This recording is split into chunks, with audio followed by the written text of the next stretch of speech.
Okay, so we're here in the control room, and we're going to check out all of these mics, what they sound like, and how they work together. And we're also going to check out how we might check for phase problems. Now, on the way in, I did adjust for phase in the way that I usually do on these on this type of setup. You know, I kind of can predict what it's going to be because I've done this setup a lot.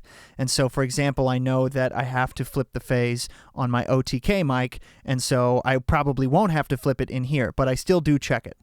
So let's go ahead and listen to some of these mics and see what they sound like. So here is our kick in, kick out, and both of them together, which have been summed to a group. Great sounding kick. Snare top.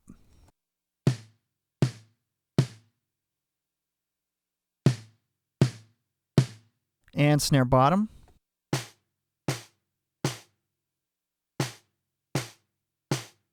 And let's hear those together through this snare group. Okay, sounds good. Rack tom.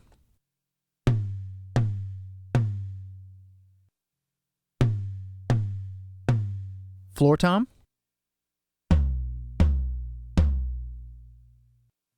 And let's go check out hi-hat.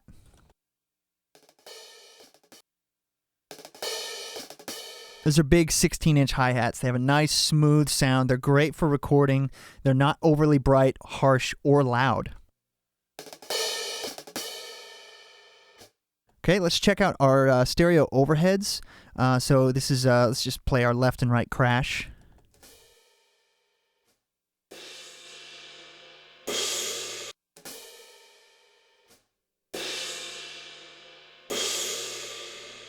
And our mono overhead, which gets a lot of nice ride cymbal.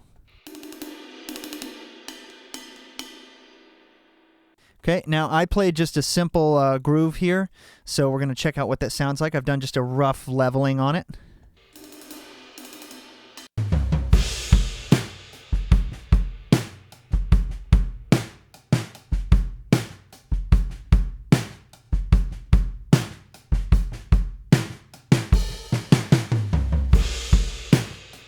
It sounds pretty good, honestly, and really the only processing that we did on the way in, I added a little bit of top and bottom to our stereo room mic.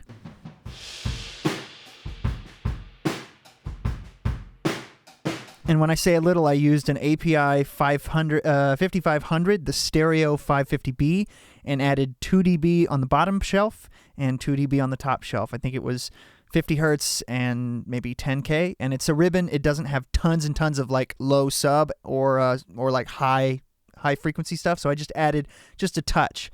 On our mono room mic, I did the same type thing, but I actually put a low pass on the top of that because that particular ribbon mic goes really high.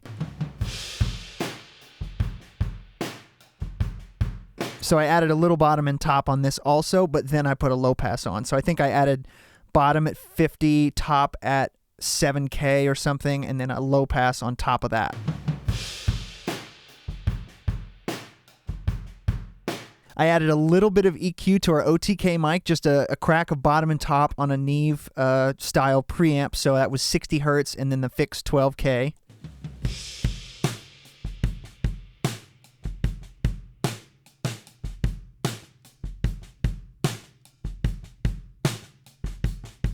There's no EQ added to our snare or hi-hat, but I did add a little bit to the kick. I took out a little bit of 360 on our outside mic and a little bit of 700 on our inside mic. And again, not much, hardly any, just a tiny crack off, just a little bit.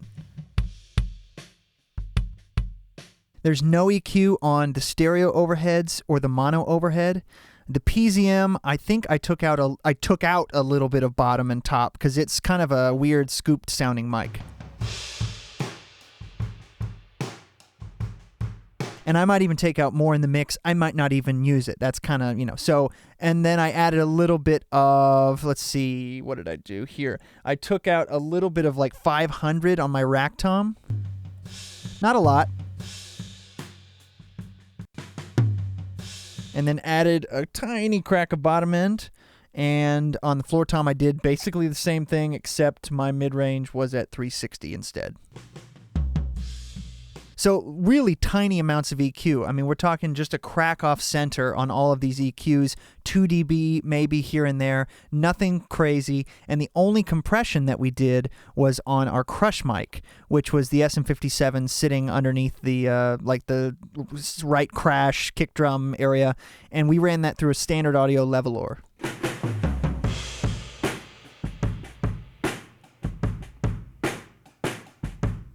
So we're going to check out each of these mics real quick just so you can hear them. So here's our stereo overs.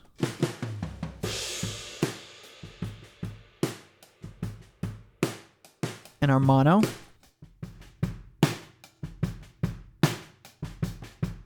And together these have a pretty nice phase cohesion, and you can tell that whenever I flip the polarity here, it definitely sounds worse.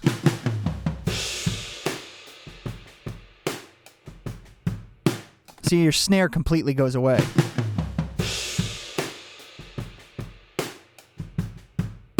And I can also kind of adjust the width of my overheads based on how much center mic versus stereo mics I use. That's a little wider, and that's narrower. They work really well together. Here's our stereo room.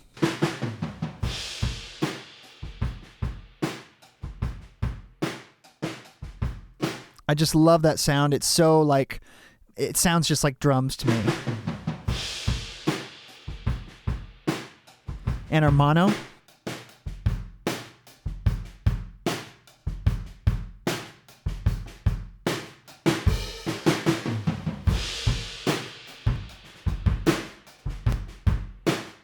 So I tested these against all of the other mics, mostly the kick, snare, and toms, and compared, and they actually sounded better both flipped. Now my Millennia preamp, which I ran the stereo room mic through, doesn't have a polarity flip or a phase flip, so it makes sense. I just did it like this. Our PZM mic.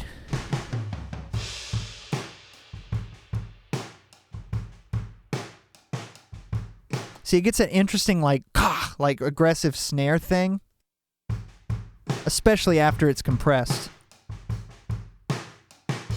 Here's our OTK mic, our over the kick mic. Really cool sound.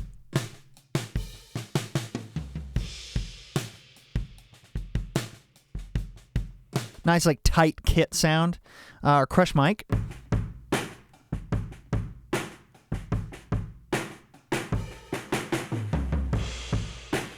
Really neat sound. Kick in. Kick out. Snare top. Snare bottom.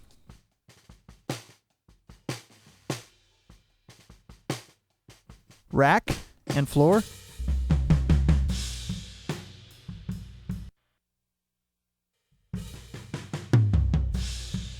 One thing that I almost always do on my drums is edit out the space between the tom fills. And I usually just do that with my selector tool, and I just go through and delete the space of each pair. And I do it together just because, you know, I don't necessarily go into each single tom hit and adjust them. I just, you know, when there's a fill, both toms come up.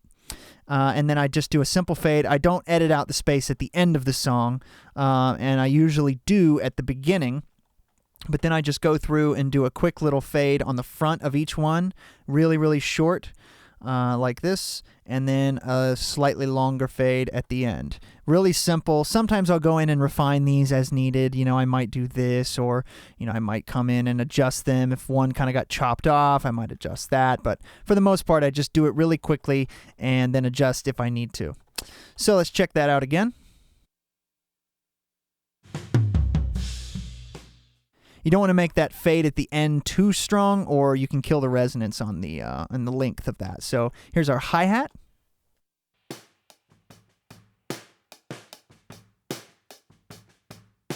You got to make sure and check the phase between the hi-hat and the snare, which I already did, but I'll just show you.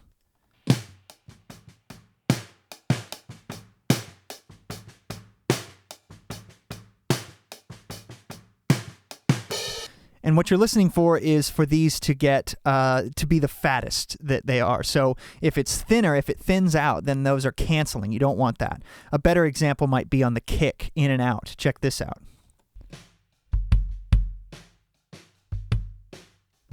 All that low end goes away, and it comes back.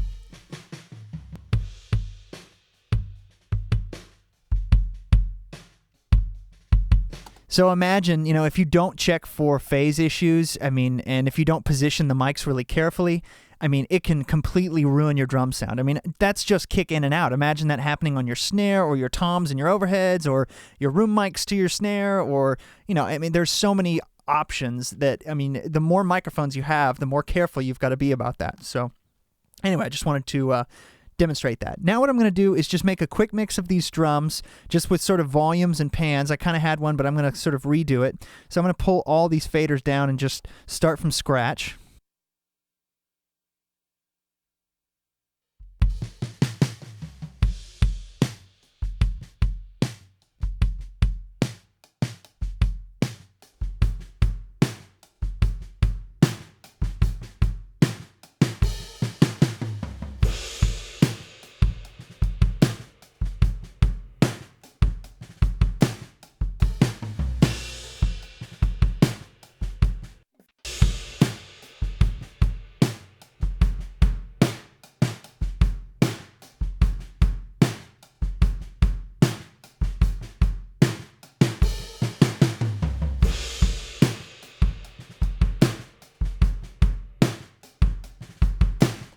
Now, obviously, when I actually start mixing the drums with processing, with compression and EQ, that vastly depends on whatever it is that I'm working on. But there are a couple of things that I will do really often, and I'll just show you those. So I like to sort of mix big to small, which means I like to take sort of the big picture first and then work my way down to the details. So what that means is I'll start with drum bus processing. So I might add a drum bus compressor or two and maybe an EQ. And I have this 2500 from Wave set to the setting that I default on for drums. I use this plugin a lot for the drum bus, which is medium knee, medium on the thrust circuit, which is the detector circuit, meaning you can see that how it's an angled line here. What that means is it's going to compress the higher frequencies or be more sensitive to the higher frequencies much more than the low frequencies, and then this would be even more dramatic. But this will compress. Now, don't get me wrong, it's not multiband, it's just compressing. It's more sensitive to that. So this is essentially altering the detector circuit. I like feedback mode, which is the old mode, and I usually set the link to 70. I like 4 to 1 ratio, 1 millisecond attack, and 100 millisecond release. Sometimes I'll adjust this as needed.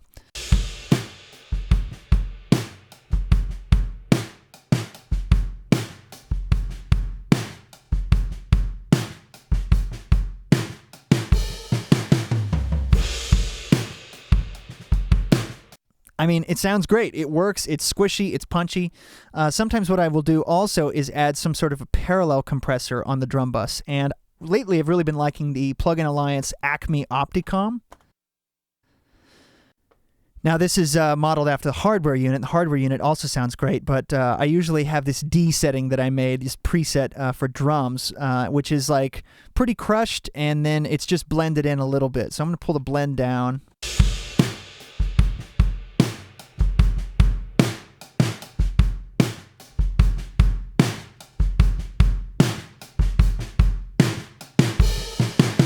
Just adds a nice bit of fatness and more excitement to the drums. Now I'm going to check out EQ.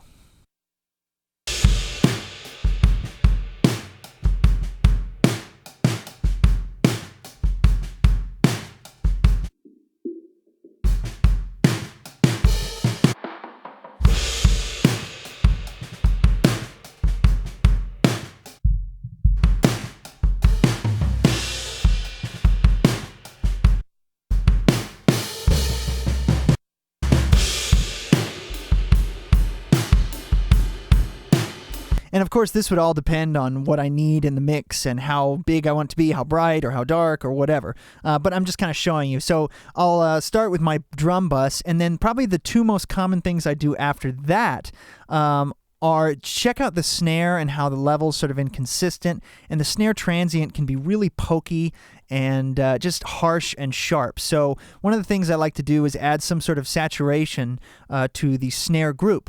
So lately I've been liking the Waves Kramer tape.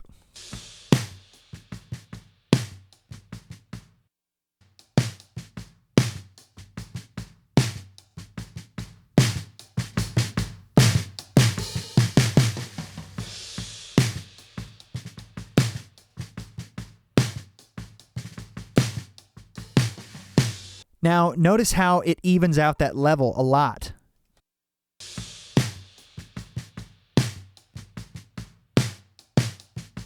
Without the plugin, check out the fader.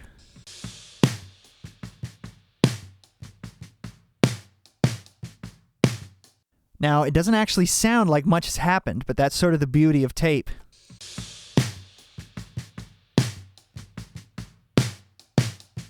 You get a higher RMS level. Now, sometimes that can kill it a little bit too much, so if I need it snappier, I can add compression or whatever. But I also will do a high-pass filter often on the snare.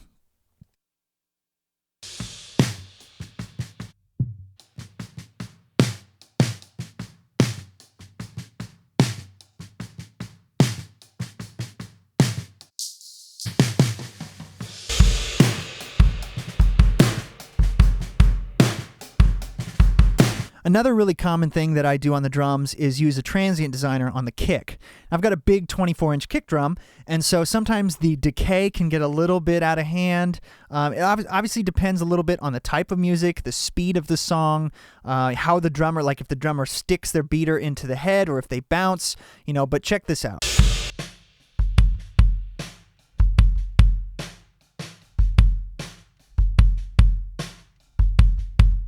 Now, Transient Designer, my favorite one is the Native Instruments Transient Master, and it's really simple. It's basically like a compressor gate expander all in one, and you can just sort of turn down the sustain.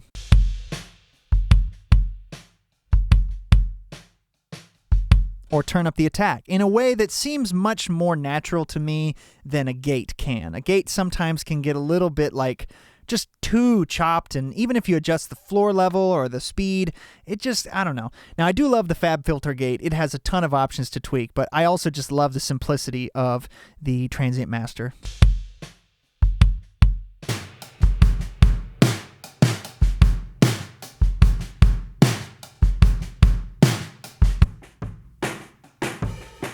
On my Crush mic, there's a lot of things that I might do, but common things that I do, one of the most common things I do is high pass and low pass, just to mostly get it for mid-range. I don't really want a bunch of low crap in there.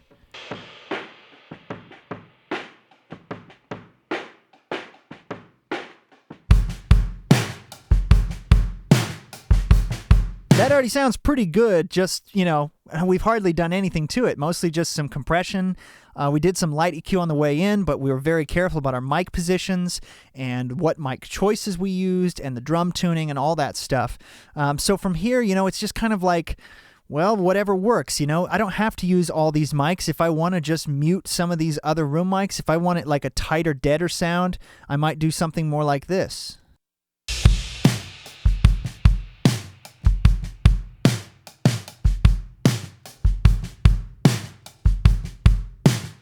If I wanted a little more roomy, I might bring up my room mic.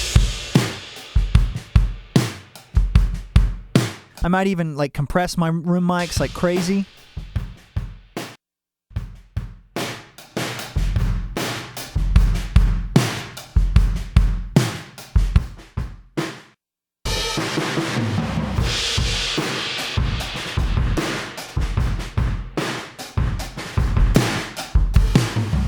Or I might add additional reverb to my room mics, something like Valhalla Room.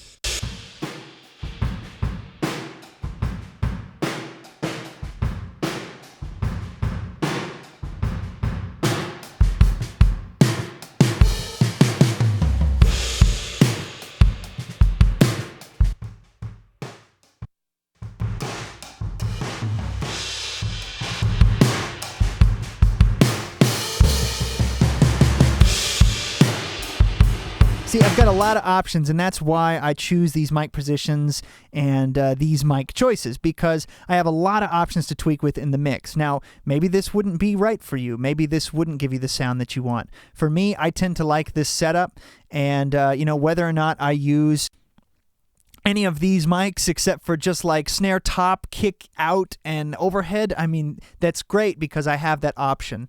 But it's also nice that they generally work pretty well together also. So if I want to use more, I can.